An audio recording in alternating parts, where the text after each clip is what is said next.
આપણા ઈષ્ટદેવ, આપણા માતાજી, આપણા ભગવાન, આપણા ગુરુદેવ, આપણા માતા પિતા ની જો પૂજા અર્ચના આરાધના કેમ કરવી જોઈએ? કેમ કે એનાથી બહુ ઘણા ફાયદા છે. જો અમુક ફાયદા તો આપણે શું છે સાયન્ટિફિક રીતે પ્રૂવ બી થયેલા છે.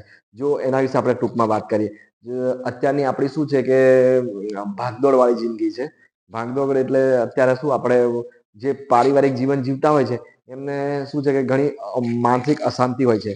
જેમ કે કોઈને કોઈ જવાબદારી હોય, કોઈ ટેન્શન હોય, કોઈ દેવું હોય, કોઈ છોકરા ભણાવવાના હોય, કોઈ મેરેજ કરાવવાના હોય એમના, કે પછી કોઈ કુટુંબમાં કોઈનું મરણ થયેલું હોય. એટલે કે આવી બધી તકલીફોથી આપણે જયારે આગળ નીકળતા હોય ત્યારે આપણા મગજમાં શું છે બહુ આમ અશાંતિ હોય છે અને ટેન્શન હોય છે. અને માનસિક અશાંતિને લીધે શું છે કે તમારા જે અમુક શરીરમાં અમુક રોગો નવા ઉદ્ભવે છે અને જે નવા આવે છે, કાં તો પછી અમુક રોગો જે હોય એ થોડા એના લેવલ વધતા હોય છે. ઘણી વખત આવી અને ઘણા લોકો કન્ટિન્યુ જો આ ટેન્શનમાં આવી ભાગદોડ વાળી જિંદગીમાં જીવે, એમને બસ આગળની ચિંતામાં જ જીવન જીવતા હોય, આગળ શું થશે, તો એમને શું છે કે કયા કયા રોગો થઈ શકે? તો કે એક તો બીપી થઈ શકે છે, બ્લડ પ્રેશર કહીએ, હાર્ટની કોઈ તકલીફ થઈ શકે છે, કોલેસ્ટ્રોલ વધી શકે છે, ડાયાબિટીસ થઈ શકે, એસિડિટી થઈ શકે છે. અને અમુક માનસિક અશાંતિને લીધે ઊંઘ નથી આવતી. પછી કોઈ મગજના ઘણા રોગો થઈ શકે છે. ઘણી વખત ડિપ્રેશનના શિકાર અને નિરાશા અને એટલે કહેવાનો મતલબ છે કે ઘણા એવા આપણને ખબર બી ના હોય એવા ઘણા રોગો થઈ જાય. ઘણી વખત તો શું તમે વારે ઘડીએ આ માનસિક અશાંતિમાં જીવન જીવતા હોય તો શું છે કે ઘણી વખત તમારા શરીરમાં અમુક અંગોમાં નાની એવી કેન્સરની ગ્રોથ બી વિકાસ પામે છે. અમુક એવા કેન્સરના ગ્રોથ બી વિકાસ પામે છે. અમે જે હોમિયોપેથિક ડોક્ટર છે એમાં તો આવું બધું અમારે હોમિયોપેથિક વધારે પડતું આ માનસિક માં જ ચાલતું હોય છે. એટલે શું છે કે કહેવાનો અર્થ છે કે માનસિક અશાંતિ, માનસિક નિરાશા, મેન્ટલ ડિપ્રેશન અને જે આ ભાગદોડ આવા વાળી ચિંતા અને અત્યારની બસ વારે ઘડીએ એક મગજમાં વિચાર કરે કે અત્યારે ઘડીકમાં એવું વિચારે કે મારા છોકરાનો આ શું થશે, થોડી વાર કહેશે આ શું, એટલે એવા બધા ચગડોળા વાળા વિચારો ને બધા મિક્સ વિચારોના લીધે મગજમાં અશાંતિ ફેલાય છે. એના લીધે ઘણા રોગો વધતા હોય છે. હવે આ બધાથી થોડું બચવું હોય તો શું છે કે એક આપણે બધા ગુરુઓ હોય ને આપણા જે મોટા મોટા વડીલો હોય ને આપણા જે ધર્મગુરુએ આપણને સલાહ આપી છે કે ભાઈ મગજને શાંત રાખો, કામ, ક્રોધ, ચિંતા અને આ બધાથી દૂર રહો.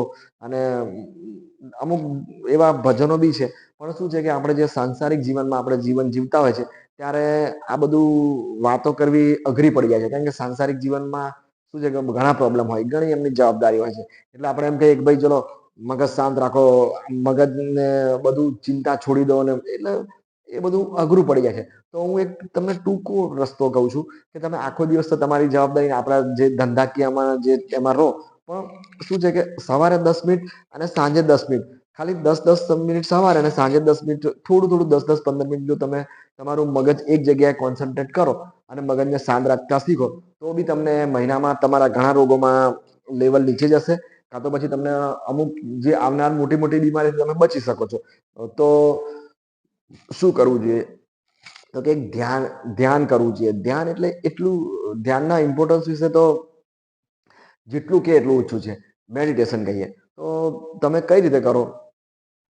સવારે તમે ઉઠો, બધો તમારે જે બધા જે ક્રિયાઓ બધી પતાવી દો, પછી તમે તમારા જે એક એવી જગ્યાએ ધ્યાન કઈ વાતાવરણ આમ ખુલ્લામાં ને ઘોંઘાટ વાળા વિસ્તારમાં ના કરાય. એટલે તમે એવી જગ્યા પસંદ કરો, તમારું જે ધર્મ, તમારું જે નાનું મંદિર બનાવો ઘરમાં અને એ જગ્યાએ તમે જાઓ, બેસો અને તમારા જે ધર્મગુરુ હોય, તમારા જે ભગવાન હોય, તમારા જે બી તમારા માતાજી હોય, જેમને બી તમે માનતા હોય, એમનો ફોટો મૂકી દો.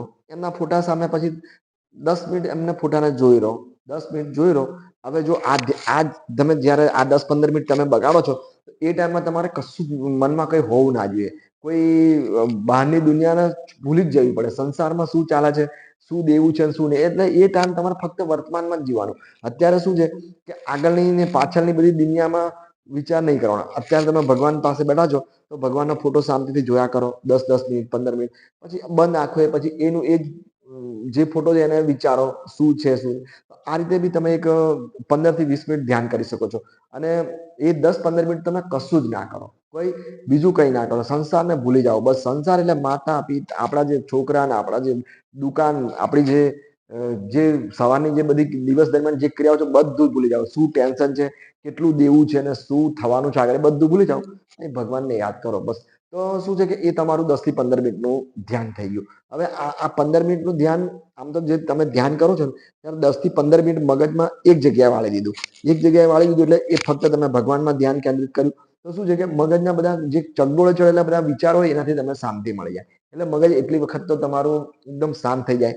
પછી શું કહેવાનું કે તમે ઘણી વખત શું છે કે આમ એ જગ્યાએ તમે કદાચ આ રીતે બી ધ્યાન કરી શકો છો, સવાર અને સાંજ. પછી સવારે બી આવી રીતે કરો, સાંજે બી આવી રીતે કરો. તો 15-15 મિનિટ સવારે, 15 મિનિટ સાંજે, જો મહિનો તમે કરી નાખો આવી રીતે ધ્યાન, તો તમને દેખીતી રીતે તમારા રિપોર્ટ બી ચેક કરાવો તો તમને કઈ ને કઈ ફાયદા દેખાય જ છે મહિના પછી. અને તમને માનસિક શાંતિ એટલી બધી મળશે એના વિશે તો કઈ કહેવું જ નથી. એ તો તમે અનુભવથી જ ખબર પડે. હું કહીશ એના કરતા તમે શરૂઆતમાં 10 દિવસ કરો તો પછી તમે, પછી એક બીજું શું છે કે કદાચ કોઈકને ફોટા જોવા નથી અને એ જગ્યાએ તમે કદાચ થોડા સ્લો અવાજે આરતી કરો તો બી, આરતી કરતા હોય, આરતીમાં બી 10-15 મિનિટ હોય, તમારા જે આરતી કરો 10 થી 15 મિનિટ સુધી, જેમને તમે માનતા હોય એ ભગવાનની આરતી કરો અને એમાં જ મન પરવેલું રાખો. ભગવાનમાં માનો, માતાજીને માનો, આપણે તો હિન્દુ ધર્મમાં ઘણા જ ભગવાન છે, ગુરુ આપણા એમને માનો, એટલે એ જગ્યાએ બી આરતી કરી શકો છો. કદાચ કોઈકને આરતી ના ફાવતી હોય, કદાચ કોઈકને ભજન કરવું છે, તો એ જગ્યાએ તમે 10 થી 15 મિનિટ ભજન કરો.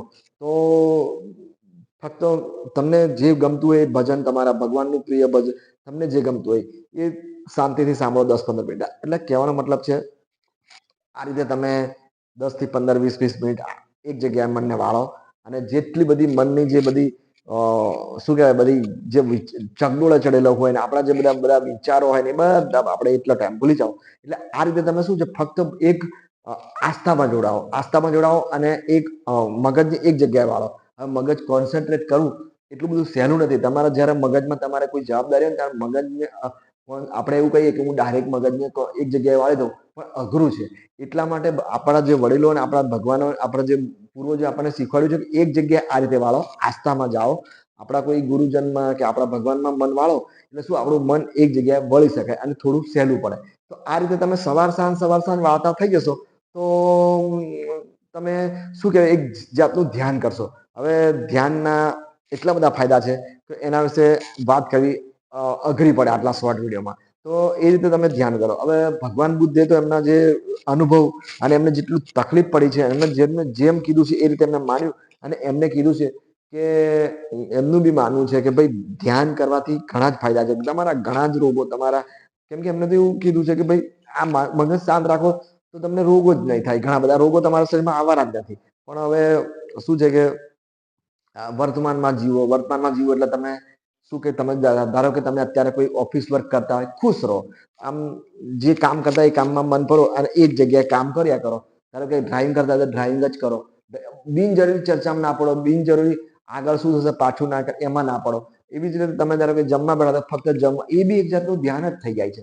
પણ શું છે કે આપણો જે માનસિક અશાંતિ ને આપણા જે અમુક વિચારો ને આપણા, એટલે એ બધું એટલું બધું કરવું અશક્ય છે. તો આપણે શું છે 15 મિનિટ સવારે અને 15 મિનિટ સાંજે કરી શકીએ છીએ.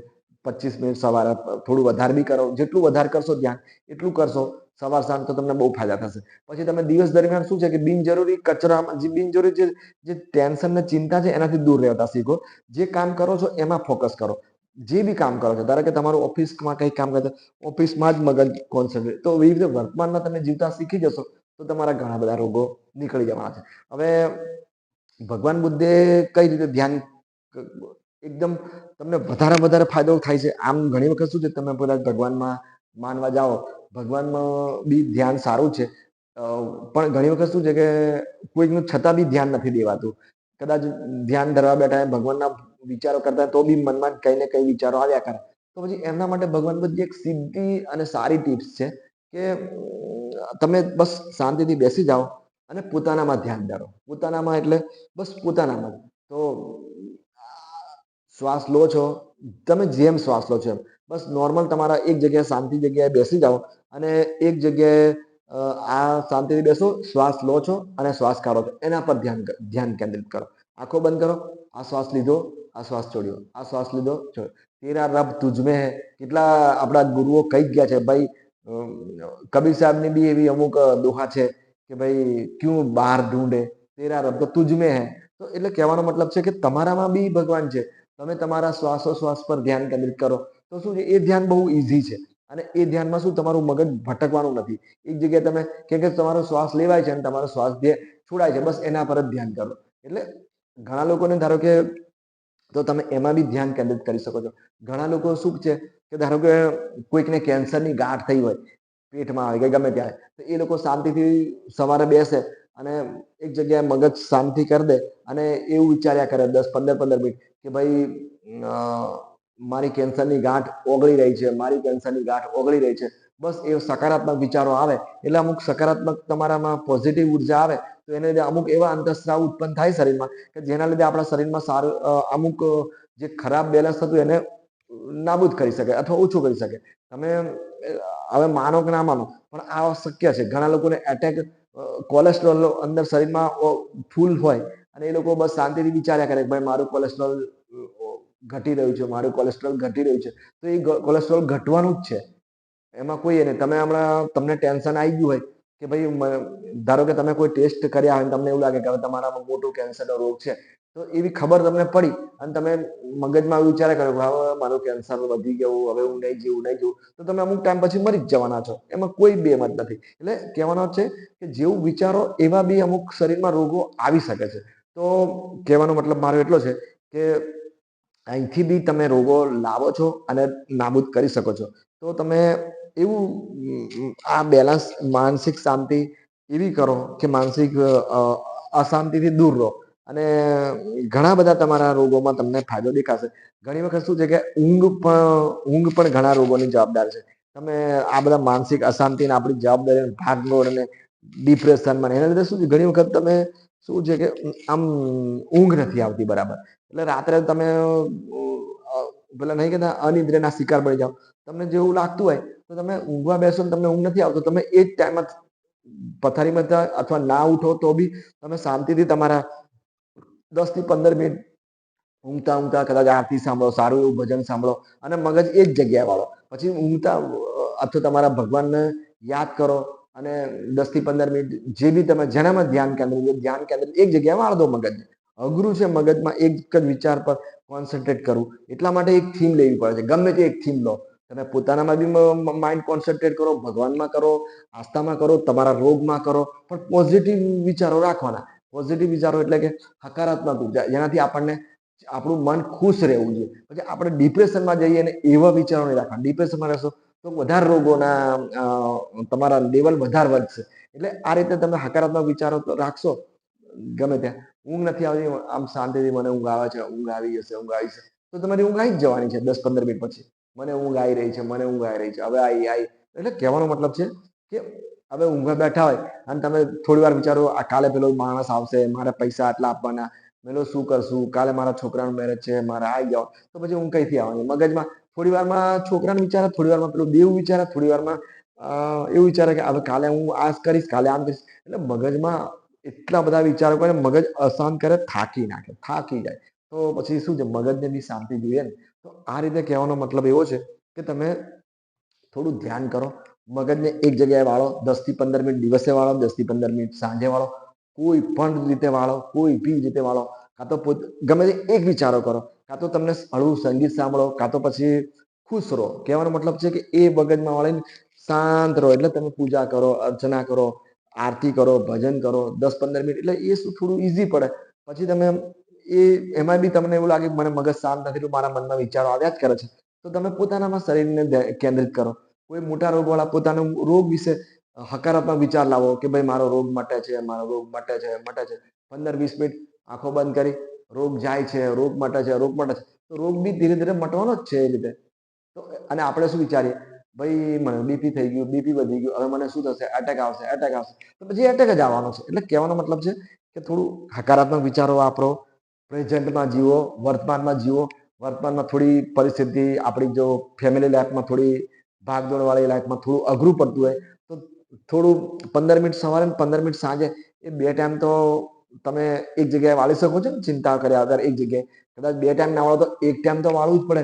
હવે લોકો કહે કે મારી પાસે એટલો બી ટાઈમ નથી, 15-20 મિનિટનો બી ટાઈમ નથી, તો પછી શું કહેવાય કે એનો પછી તો જે આપણા બધા લેવલો છે બધા, એસિડિટીનું લેવલ, માનસિક રોગીઓનું લેવલ, ને બીપીનું લેવલ, કોલેસ્ટ્રોલનું લેવલ, હૃદયના લેવલ, ડાયાબિટીસના લેવલ, એના માટે આપણે મેડિસિન સારી પડે કે જે આપણા જે ડોક્ટરો જે આપણને દવા ગોળી આલતા રહે, આજે આટલા લેવલની ગોળી, કાલે ઉઠીને એ પાવર વધારતા જશે, ધીરે ધીરે વધારશે. એક વખત તો શું છે કે લાંબો સમય સુધી ટેબ્લેટ ચાલુ રાખીએ એટલે આપણી કિડની ને લીવર ને કઈ અસર થવાની છે, એમાં કોઈ શંકા નથી. તો લીવર બગડે, કિડની બગડે અને આપણા જે ઇમ્પોર્ટન્ટ ઓર્ગન બગડે. એના કરતા હું કહું કે થોડું ઘણું જો આપણું આ મગજ જો આપણા બધી રોગોની જડ છે અને મગજથી જ બધા રોગો બગડે છે, તો પછી માઇન્ડ પર કેમ ફોકસ ના કરીએ. તો જેટલું મને ખબર હતી એ મેં આ વિડીયોમાં કીધું. નેક્સ્ટ વિડીયોમાં તમને ફરી કહીશ. જો વિડીયો ગમ્યો હોય તો લાઈક કોમેન્ટ કરજો. સારું ચાલો.